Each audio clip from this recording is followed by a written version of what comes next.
Dear Senators Rick Scott and Marco Rubio, as a constituent and advocate of the Borgen Project, I ask you to please support funding for the International Affairs budget. Thank you. Hi, my name is Sofia Andreocci, and I am currently a resident of Florida's 27th Congressional District here in Miami Beach. I am working with the Borgen Project, which is a nonprofit organization that is working to downsize poverty on a global scale through advocacy efforts, education, and mobilization. I'm bringing global poverty to your attention today because I think it is a very significant issue that is intersected in a lot of different things that ultimately affects us here in the United States. Currently, there are 689 million people living in extreme poverty, surviving on less than $1.90 a day. And with the war in Ukraine, inflation, and the lingering effects of the pandemic, there is a projected 75 to 95 million additional people who will be living in extreme poverty by the end of 2022.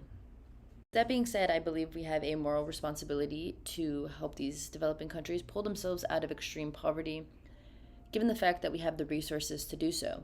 And we have seen in the past that when we do help developing countries in this way, not only do we gain an ally, but we also gain a new market.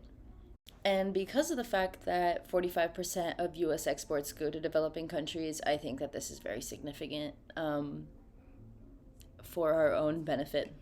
Increasing the funding to downsize poverty is also in national security's best interest, as when there are discrepancies in resources and wealth, this oftentimes leads to famine, violence, conflict, and mortality, which all in turn affects us here in the States. To recap, the International Affairs budget supports critical development and diplomacy programs around the world.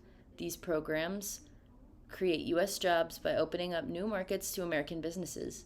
These programs also protect our national security by fighting terrorism and preventing conflicts that would have otherwise have stemmed from famine and other discrepancies in resources. And while the International Affairs budget did receive a $605 million increase, it still leverages less than 1% of the overall federal budget. So I encourage you to support the funding of the International Affairs budget, as we are not just citizens of America, we're citizens of the world.